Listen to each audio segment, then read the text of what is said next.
My name is Ensley Drew Barnes. On the night I turned 18, I blew out the candles on a cheap grocery store cake while my stepmother slammed a stack of papers onto the dining table of our house in Wichita, Kansas. "Sign this right now or get out forever," she barked. Her name was Karen Brooks, and she kept jabbing her finger at an old copy of the trust paperwork. $1.4 million was never meant for a worthless girl like you. That money belongs to this family. My father, Robert Carter, just stared at the floor as if silence could save him. My stepbrother Connor leaned back in his chair with a smirk like Christmas had arrived a month early. I refused to sign. 10 minutes later, I was standing on the sidewalk with a single backpack, the wind cutting through my hoodie as the front door clicked shut behind me. Kansas winter felt like a blade against my skin. I walked the same route I had followed every night for months. The same dim corner. The same elderly woman wrapped in a thin coat sitting silently on flattened cardboard with a small tin cup in front of her. As always, I dug out my last $5 bill and slipped it into her cup. But this time was different. Her dry, trembling fingers suddenly closed around my wrist with unexpected strength. She pulled me closer, her eyes wide with something that looked a lot like fear. "Child, listen to me very carefully," she whispered. "Tonight you do not sleep on the street, not in the park, not anywhere they would expect you to be.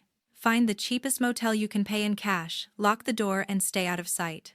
Come back to this corner tomorrow morning. I have something that will save your life." She pulled me down toward her and whispered, her eyes wide with fear. "Listen carefully, child. Tonight you do not sleep on the street, not in the park, not anywhere they would expect you to be. Find a cheap motel, pay in cash, lock the door, then come back here tomorrow morning. I have something that will save your life. Welcome to my story. If you have ever been betrayed by the people who were supposed to love you most, stay with me until the end. And if you are watching this from somewhere cold tonight, drop your city in the comments and subscribe for more real family drama and revenge stories every single day." I stood shaking on the dark sidewalk in Wichita, Kansas, digging through my backpack for the last few crumpled bills I had left. $127, that was all. Money I had earned washing dishes at the diner all summer. The wind sliced straight through my hoodie, pushing the temperature down to 7 degrees below zero. I walked east along Kellogg Avenue until a flickering pink neon sign caught my eye. "Starlight Motel vacancy." The clerk barely glanced up from his phone as I slid $38 across the counter. "Cash only. No ID. No questions." Room 12 smelled like stale cigarettes and bleach, but the deadbolt worked and the window locked. I kept my boots on, curled up under the thin blanket with my coat still on, and cried until my body simply had no tears left to give. The next morning I went straight back to the corner. The elderly woman was already there, sitting on her usual flattened piece of cardboard tin cup resting in front of her coat pulled tight around her thin frame. I crouched down beside her. "You knew something was coming that night, didn't you?" She studied me quietly before speaking. "Call me Mrs. Evelyn Rose Harland," she said. "And yes, I have been watching over you. The people in that house want you gone. Badly. So, I told her everything. The trust. The way my stepmother Karen Brooks kept waving the old copy around, screaming that if I did not claim the money it would automatically revert to my father. How she insisted it belonged to the family. Mrs. Evelyn listened without a single interruption, then nodded slowly, as if she had heard this exact story 100 times before. That afternoon, I walked into a 24-hour quick stop near the park and begged the manager for any shift he had open. He hired me on the spot for the overnight cashier position, $10 an hour, cash in hand, no paperwork. Real money would not come in for another 2 weeks, but I needed something right then. Soon the nights turned into a rhythm. Clock in at 11, mop the floors, restock the shelves, ring up truckers and college kids until 7 in the morning. I lived on 99-cent instant noodles and day-old donuts from the clearance rack. Every shift, no matter how tired I was, I set aside $5, sometimes 10. When the sun started rising, I walked to the corner and slipped the bills into Mrs. Evelyn's cup. She never asked where the money came from. She simply pressed my cold fingers between her dry hands and whispered, "Thank you." Some nights a sharp chemical smell drifted over from the park like a whole tank of gasoline had been dumped somewhere nearby. I kept telling myself it was just the gas station across the street. I was too exhausted to think any harder. Then one morning, after pulling a double shift because someone called out sick, I cut through the park like I always did. Yellow tape blocked every entrance. The fire trucks were gone, but the stench of gasoline and burned plastic hung thick in the air. Every bench I used to sleep on when my motel money ran low was blackened and twisted. The exact corner where I hid my backpack under a tarp was nothing but ash and the melted remains of a sleeping bag someone else had abandoned. A couple of investigators were kneeling near a scorched plastic bottle with a rag jammed into its neck, taking samples. One of them told his partner they had found 2 clear pore patterns and a shoe print in the damp grass. I stood there, staring at the destruction, my stomach dropping so fast I thought I might collapse right there on the sidewalk. Those benches had been my backup plan. Someone wanted to make sure I had nowhere left to go. I slowed the moment those red and blue lights flickered across the charred park benches. The entire north end of the park was sealed off with yellow tape snapping in the wind. 2 fire investigators in navy jackets knelt in the dirt, scraping soot into evidence jars, while another officer photographed the half-melted bottle with the rag sticking out of it. The air tasted like gasoline and melted plastic. A familiar silver Honda screeched to the curb. Lauren Marie Evans jumped out her diner apron, fluttering eyes wide with panic. "Emily, I have been driving these streets every single morning looking for you." She reached for me. I stepped back. "I am handling it," I told her. "Handling it." She pointed at the burned benches and twisted metal. "This is what you call handling it. Get in the car. You are coming home with me." I shook my head. "I cannot drag you into whatever this is."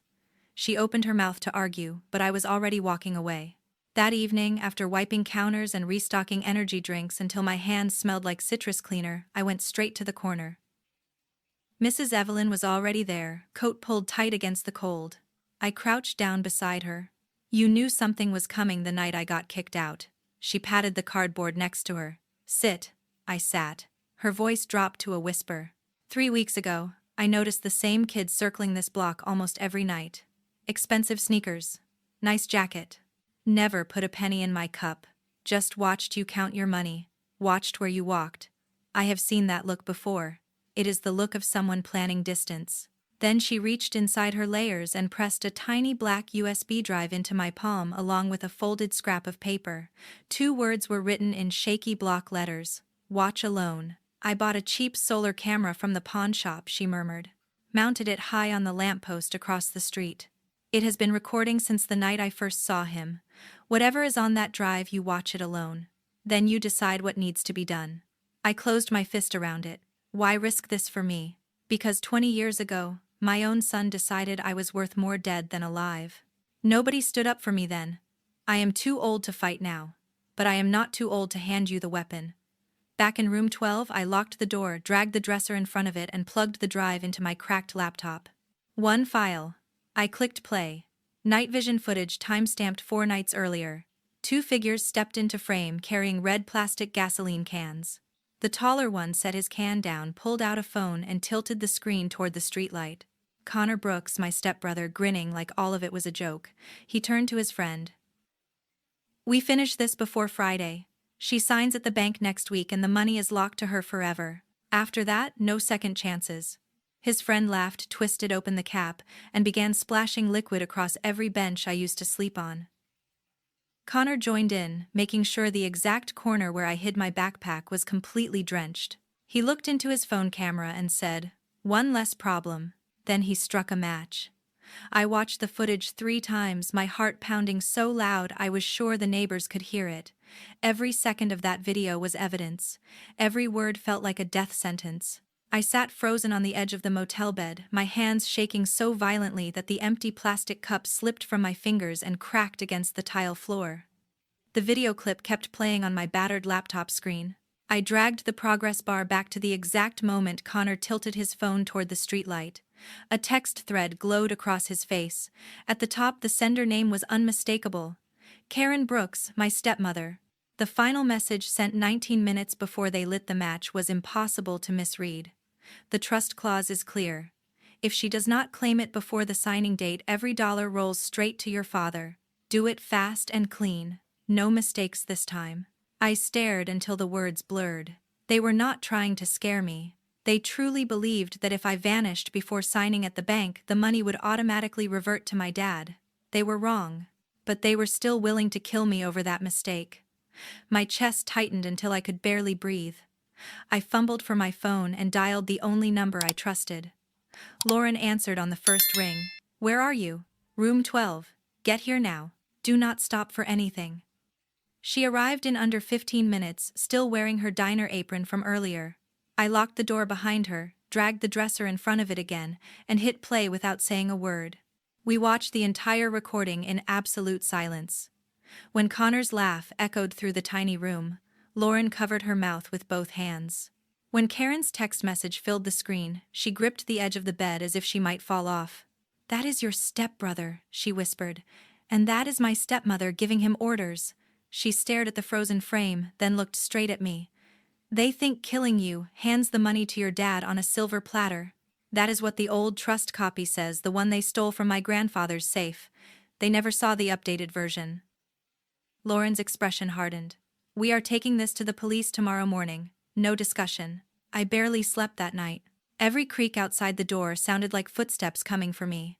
Just before dawn, I slipped out and walked to the corner. Mrs. Evelyn was already there, wrapped in the same faded coat.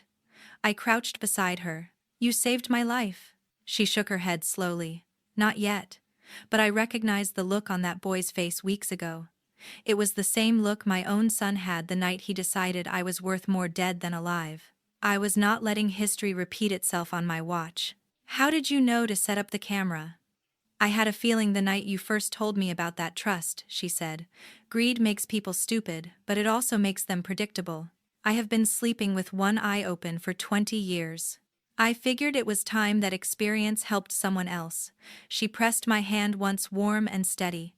"Do what you have to do now. I will still be right here." When I stepped back into the motel room, Lauren grabbed my arm. "We are leaving in 5 minutes. I already called in sick to the diner. This ends today." She reversed out of the parking lot before the sun had even cleared the rooftops and headed straight for the Wichita Police Department on South Market Street.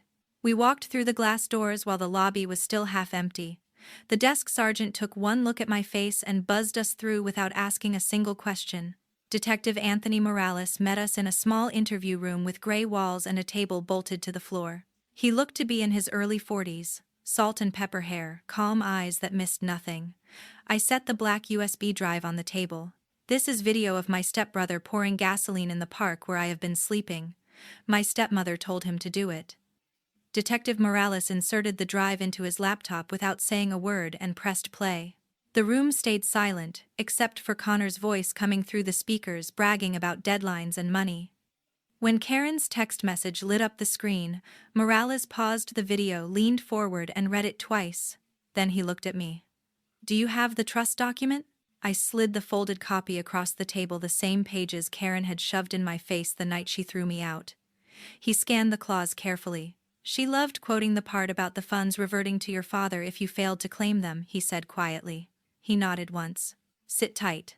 They kept us at the station for most of the day. First, a technician confirmed the video had not been edited and the metadata was intact. Then they ran Connor's face through the system. His driver license photo appeared instantly. Less than 2 hours later, another detective brought in the friend from the footage. The kid lawyered up immediately but still gave a written statement admitting he had been paid $200 to help teach someone a lesson. By late afternoon, Morales returned. "We have enough for an arrest warrant. Attempted aggravated arson carries serious time in Kansas. We are picking him up tonight."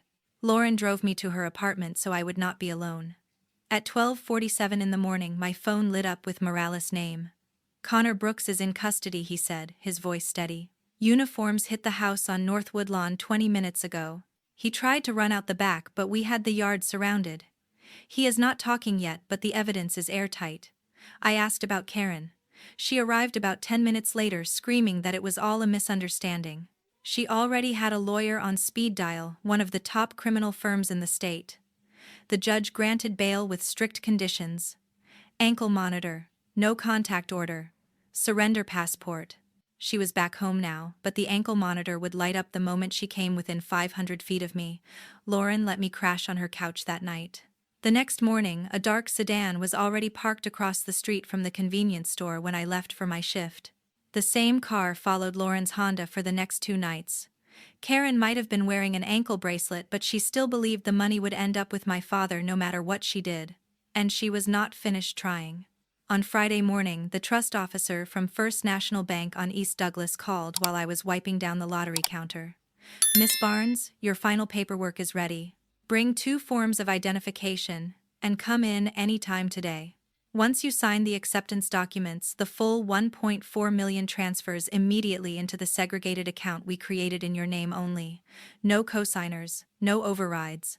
I told the store manager I had a family emergency, and clocked out early. Lauren picked me up in her Honda and we drove downtown in silence. The bank lobby was cool and quiet, marble floors echoing under my sneakers. A private office waited for us, thick carpet, heavy wooden desk. The trust officer walked me through every page. Tax forms, beneficiary designations, fraud protections, penalty clauses. Then she slid the final signature sheet across the desk. "This is it.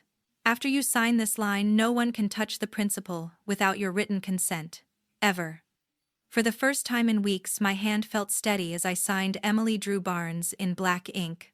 When the scanner beeped its confirmation, the officer smiled. "Congratulations. You are now a very wealthy young woman." We stepped out into the blinding noon sunlight. The new debit card in my pocket felt strange, almost like it belonged to somebody else. My phone rang before we even reached the car. Unknown Wichita number. Then Karen Brooks flashed across the screen. I let it ring 5 times. Then came a text. "We need to talk as a family. I can explain everything. Meet me, please." I blocked her. About an hour later, Detective Morales called while Lauren and I were driving to get lunch. "Your stepmother just tripped the ankle monitor perimeter 3 separate times. She hired a private investigator out of Topeka. Same guy has been parked at the convenience store and outside Lauren's apartment since yesterday. We have him on traffic cameras swapping vehicles to avoid pattern recognition. Uniforms are bringing him in now." I thanked him and hung up my fingers cold despite the heat. That night I worked the closing shift alone. At 11:03, the last customer left. I locked the front doors, counted the drawer, and switched off the neon open sign. The back parking lot was nearly empty, except for 2 semi-trucks idling under the floodlights. I had my keys out, heading toward Lauren's car when a black Chevy Suburban sped in and cut me off. The driver's window slid down. A man in a dark windbreaker leaned out, his face half in shadow, and extended a phone toward me without saying a word. Karen's voice poured through the speaker, low and venomous.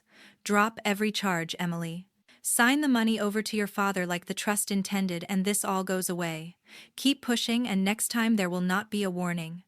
I backed up until my spine hit the cinder block wall. The man kept holding the phone toward me, waiting. I pulled my own cell from my apron, hit the speed dial button Detective Morales had programmed in, and switched it to speaker so the man could hear every word. "Detective, I am in the east lot of the 24-hour store on Kellogg. Black Suburban Kansas plates, starting with Tango 49er. Your messenger is here delivering a threat from Karen Brooks right now." Morales cut in immediately, his voice calm and sharp. "Stay exactly where you are. Units are on the way. 90 seconds. The Suburban's engine roared. Tires screamed as it shot backward, clipped a dumpster, and tore off toward the interstate on-ramp. I stood under the buzzing floodlight pulse, slamming in my ears, knowing the entire fight had just moved into a new level of dangerous. Sirens split the night before the Suburban even reached the ramp. 3 unmarked sedans and 2 marked patrol units boxed it in at the I-135 interchange. The driver tried to jump the median. An officer tackled him face first onto the asphalt before he made it 10 yards. Inside the vehicle, they found a burner phone, still warm from Karen's call, a printed Google Maps page with the convenience store circled in red, an envelope holding $5,000 in $100 bills wrapped with a rubber percentence band, a handwritten note. Final warning. No mistakes. Lauren and I reached the station a little after 2 in the morning to give our formal statements. By sunrise, the hired driver had already signed a full confession. He admitted Karen contacted him 2 days earlier, instructing him to scare me badly enough to drop every charge. He even handed over the original text thread from Karen, spelling out exactly what he was paid to say. The duty judge revoked her bail at 3:17 in the morning. Patrol cars rolled up to the house on North Woodlawn before the streetlights even flickered off. No high-priced attorney could save her this time.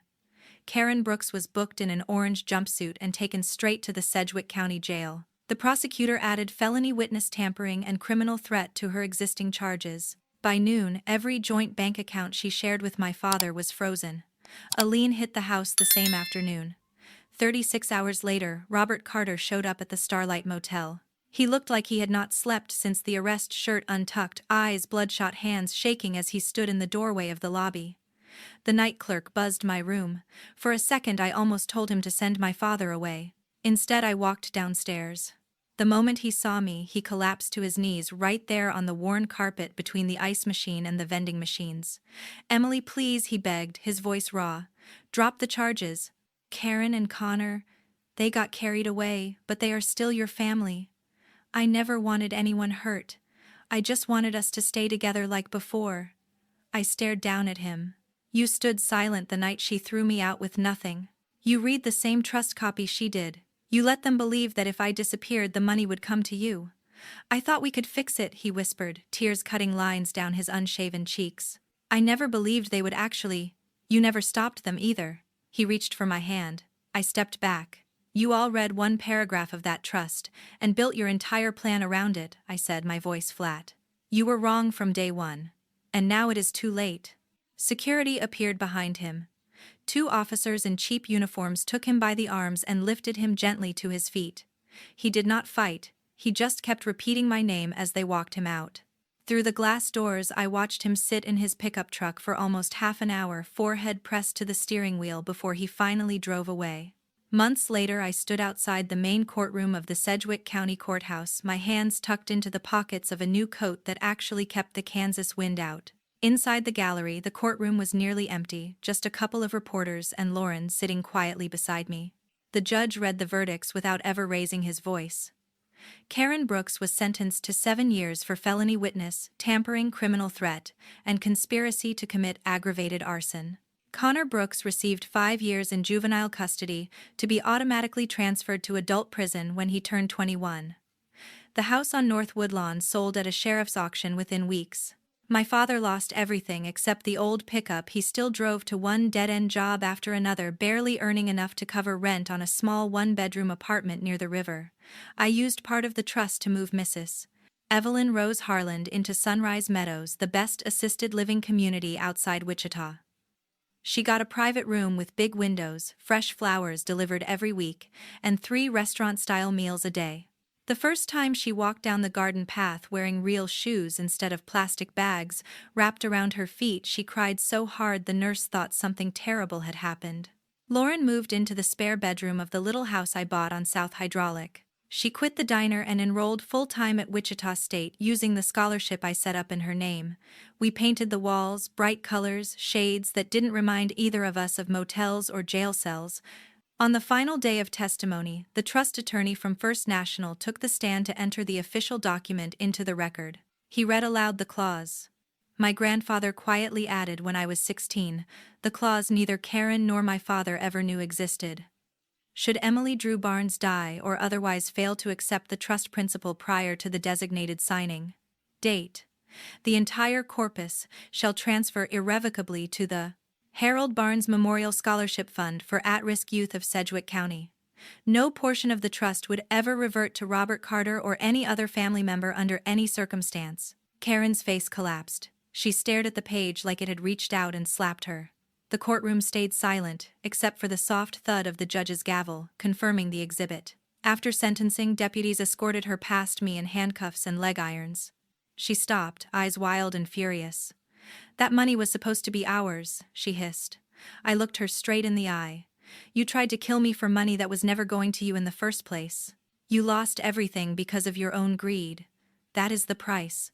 I walked out into the bright Kansas sunlight without looking back. Sometimes kindness comes from strangers when family fails you. Sometimes the people who share your blood are the ones who hurt you the most. But real family, the kind that matters, is the family you choose and the family that chooses you back. Mrs. Evelyn taught me that with $5 and a warning. Lauren proved it every single day. And I learned that no amount of money is worth selling your soul for. If you are watching this and someone in your life has shown you what real family looks like, even if they were not the family you were born into, drop your city in the comments and tell me their name. Let us remind each other that kindness always finds its way back, even when everything else falls apart.